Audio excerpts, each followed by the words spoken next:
కి స్వాగతం. A manual to self.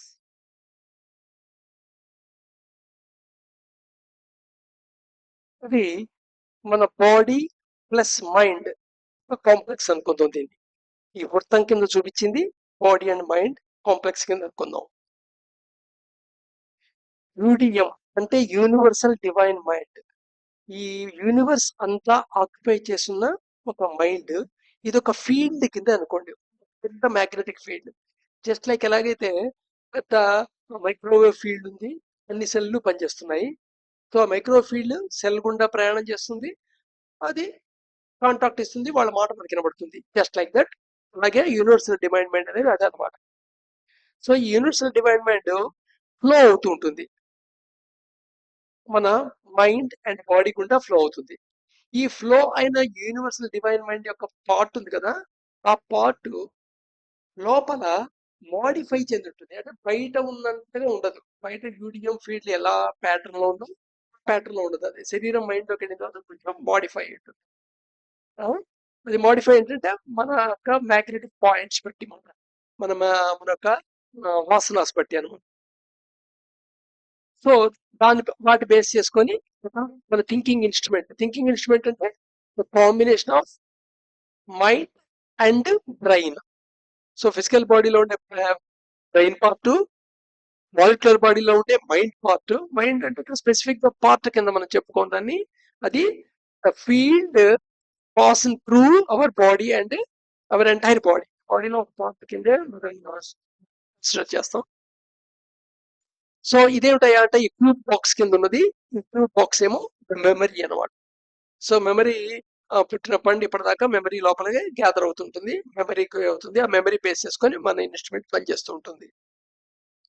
So senses organs మనందరికి తెలిసివి: కళ్ళు, ముక్కు, చెవు, నోరు, నాలిక, చర్మము. ఇవి బయట నుండి ఇంపల్స్ గ్రహిస్తాయి. సో బయట నుండి ఇంపల్స్ రెండు విధాలుగా మన లోపలికి చేరుతుంది. ఫస్ట్ ఏంటయ్యా అంటే అది యూడిఎం తో కలిపి డైరెక్ట్ గా మాలిక్యులర్ బాడీకి రీచ్ అవుతుంది.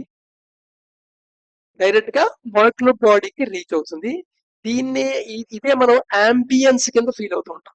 మనం అంబియన్స్ అని ఫీల్ అవుతుంటాం కదా. అంబియన్స్ అనమాట. ఇక్కడ గొడవ అవుతుంది అనుకో, ఆటోమేటిక్ గా మనకి ఆ గొడవ అంబియన్స్ ఫీల్ అవుతాం. ప్రశాంతంగా ఉందనుకోండి, ఆశ్రమానికి వెళ్ళి అక్కడ అంబియన్స్ ఫీల్ అవుతాం.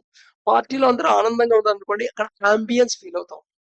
అలాగే హీటెడ్ డిస్కషన్ అవుతుంది అనుకో గ్రూప్ లో, ఆ గ్రూప్ లో నువ్వు కూర్చున్నప్పుడు నువ్వు పార్టిసిపేట్ చేయకపోయినా నువ్వు ఆ ఇంపల్సెస్ యొక్క అంబియన్స్ గురవుతావు. సో ఈ బయట సెన్సెస్ ఏవైతే ఉన్నాయో, light, smell, sound, taste, so ఇవన్నీ మన సెన్స్ ఆర్గాన్స్ కి పల్సెస్ ఇస్తాయి. మన సెన్స్ ఆర్గాన్స్ పల్స్నేమో థింకింగ్ ఇన్స్ట్రుమెంట్ కి చేరవేస్తాయి. అయితే ఈ చేరవేసేప్పుడు ఇవి డైరెక్ట్ గా థింకింగ్ ఇన్స్ట్రుమెంట్ కి పంపించవు. ఆ ఇంపల్సెస్ ప్రాసెస్ త్రూ మెమరీ ద్వారా పాస్ అవుతాయి. ఈ మెమరీ పాస్ అవటం టైంలో మెమరీలో ఉండే వాల్స్ ఓపెన్ అవుతాయి. ఇమోషన్ రిలేటెడ్ గా మెమరీలు ఏమున్నాయో అవన్నీ అటాచ్ అవుతాయి దానికి. మన మెమరీలో ఆ ఇంపల్స్ కి రిలేటెడ్ ఏమున్నాయో అవి కూడా అటాచ్ అవుతాయి. అందుకని మనకు ఆల్రెడీ ఎప్పుడైనా మనతో దెబ్బలాడిన వాడు రోడ్డు మీద కనగానే వాడిని చూడం, వాడు ప్లస్ ఒక శత్రువుని చూస్తాం. అలాగే మనకు బాగా నచ్చిన వాడు ఉంటే వాడు రోడ్లో మనకి తారసపడినప్పుడు వాడు ప్లస్ మంచివాడుగా చూస్తాం. ఇలా అనమాట. సినిమాలో బాగా క్లియర్ గా తెలుస్తుంది. హీరోని హీరోలా చూస్తాం, అంటే వాడు ఎన్ని తప్పులు చేసినా మనకి తప్పులు అనిపించవు. విలన్ లా చూస్తాం. సో దేర్ ఫోర్ అది ఏ తప్పైనా అది మనకి పెద్ద పోతుంది అనిపిస్తుంటుంది. సో థింకింగ్ ఇన్స్ట్రుమెంట్ ప్రాసెస్ చేస్తుంది. ఆ ప్రాసెస్ చేసిన వచ్చిన థాట్ ట్రాన్స్క్రైబ్ అవుతుంది నీ లాంగ్వేజ్ లో. ఆ లాంగ్వేజ్ లో ట్రాన్స్క్రైబ్ కూడా ఆ ప్రాసెస్ కూడా మొత్తం మెమరీలోనే ఉంటుంది యొక్క కంపైలర్. సో ట్రాన్స్క్రైబ్ అవుతుంది, లాంగ్వేజ్ అవుతుంది. లాంగ్వేజ్ అయ్యాక ఆ లాంగ్వేజ్ నీకు నెక్స్ట్ యాక్షన్స్ రూపంలో అవుతుంది, వర్డ్స్ రూపంలో అవ్వచ్చు, ఏదైనా. అంటే మనం ఏదైనా వస్తువు చూడంగానే ఎలా అని వస్తువు, ఇది అద్దం, ఇది కుర్చీ, ఇది చెట్టు, ఇలా లాంగ్వేజ్ రూపంలో వస్తుంది. లాంగ్వేజ్కి వచ్చే ముందు థాట్ ఉంటుంది. ఇదే కాకుండా మొత్తం అంత లాంగ్వేజ్ కింద వెళ్ళిపోవడం జరగదు. ఈ థాట్ ప్లస్ యూడిఎం లోపలికి చేరింది కదా యూనివర్సల్ డివైన్ మైండ్. ఇది మళ్ళా మీ యొక్క నుదిటి యొక్క ఆజ్ఞాచక్రం పాయింట్ అంటారు కదా, ఆజ్ఞాచక్రం పాయింట్ నుండి బయటకు వెళ్ళిపోతుంది. అయితే ఇక్కడ యూడిఎం స్టేట్ లో ఉండదు. ప్యూర్ యూడిఎం లోపలికి వస్తుంది, కానీ బయటకు వెళ్ళేది యూడిఎం ప్లస్ థాట్. ఈ థాట్ లో నీకు ఇమోషన్ కూడా యాడ్ అయ్యే ఉంటుంది.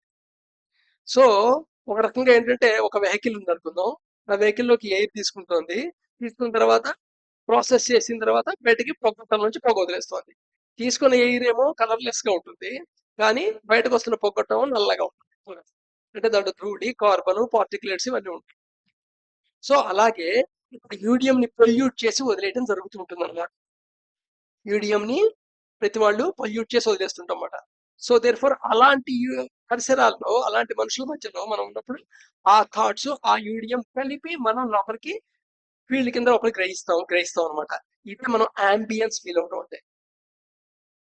సో బయట నుండి ఇంపల్స్ మనకి రెండు రకాలుగా లోపలికి వస్తుందని అర్థం అవుతుంది.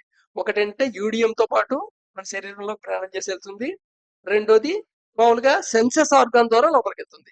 ఈ సెన్సెస్ ద్వారా ఆర్గాన్ ద్వారా లోపలికి వెళ్ళింది మళ్ళీ మన నాడీ వ్యవస్థ నుండి నుంచి ఆర్ఈఎస్ దగ్గరికి వెళ్ళి అలాగా మన బుర్రలో బ్యాక్ సైడ్, మన మెదడులో బ్యాక్ సైడ్ వైపు నుండి ఇలా వెళ్తుంది సర్క్యులేట్.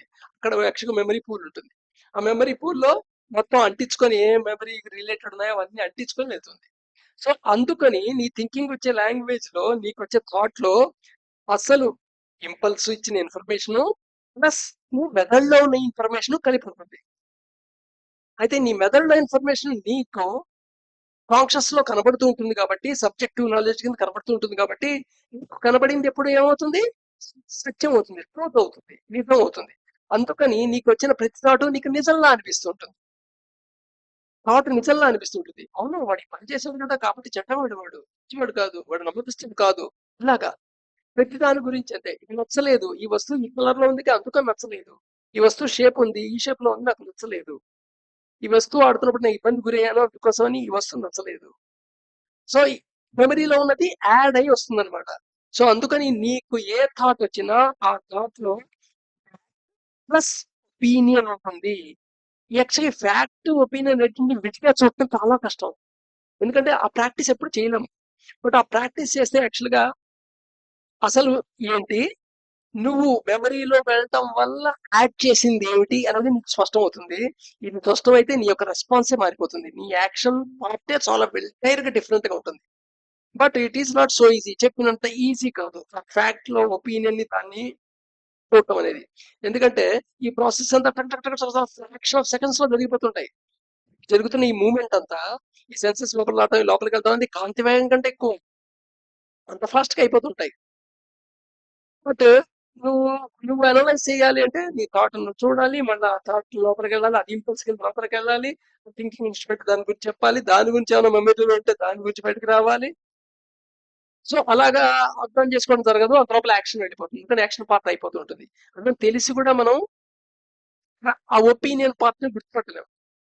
సో మన ఒపీనియన్ ఫ్యాక్ట్ కలిపి నీ థాట్ ఉంటుంది. థాట్ ఎప్పుడు 100% నిజం కాదు, ఇది మైండ్ లో.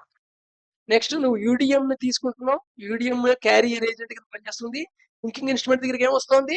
యూడిఎం, ఇంపల్స్ అండ్ మెమరీ ప్యాటర్న్, ఈ మూడు వచ్చి అక్కడ వర్క్ అవుతుంది. యూడిఎం అంటే కెటలిస్ట్ పనే, నెక్స్ట్ క్యారియర్ లారీ లాగా క్యారీ చేస్తుంటుంది. అంటే యూడిఎం నీ లోపల ప్రవేశించిన యూడిఎం అంతా ఏమవుతుంది? నీ నుదుటి ఆజ్ఞా చక్రం నుండి బయటకు వెళ్ళిపోతుంది. సో అక్కడ అది థాట్స్ తో కలిసి బయటకు వెళ్తుంది. ఇలాగా ఒక రకంగా చెప్పాలంటే యూడిఎం ని ప్రతి మనిషి 24 గంటలు ఏదో ఆలోచనలు చేస్తూ, ఆ ఆలోచనలకు ఉండే ఎమోషన్స్ తో పొల్యూషన్ చేస్తున్నాను, కాలుష్యం అన్నమాట. అందరికి వాయు కాలుష్యం తెలుసు, జల కాలుష్యం తెలుసు, శబ్ద కాలుష్యం తెలుసు, కానీ ఈ యూడిఎం మైండ్ కాలుష్యం, ఇది మైండ్ కాలుష్యం. దీన్ని మనం అంబియన్స్ అంటాం, అంబియన్స్ అని పదం అంటాం. మన సెన్స్ కి తెలుస్తుంటుంది, అంబియన్స్ తెలుస్తుంటుంది, ఎలాంటి అంబియన్స్ లో ఉన్నావు, అది మంచి అంబియన్స్ ఉందా, చెడ్డగా ఉందని, కంఫర్ట్ గా ఉన్నావా, ప్లెజెంట్ గా ఉన్నావా, అన్ప్లెజెంట్ గా ఉన్నావా తెలుస్తూ ఉంటుంది. ఓకే, మళ్ళీ ఫర్దర్ కంటిన్యూ అవుదాం. సో ఈ ప్రాసెస్ లో రేపు ఎక్కడ మనం ఏం చేయగలం, సో దట్ యూడిఎం తీసుకోవాలి, కటలిస్ట్ గా పనిచేయాలి, యూడిఎం బయటకు వదిలేయాలి.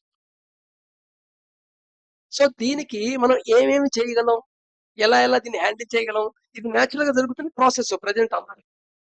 సో ప్రాసెస్ తెలిసిన తర్వాత దానికి ఏమిటి విరుగుడు, ఏం చేస్తే ఇదంతా రైట్ అవుతుంది అనేది చూద్దాం.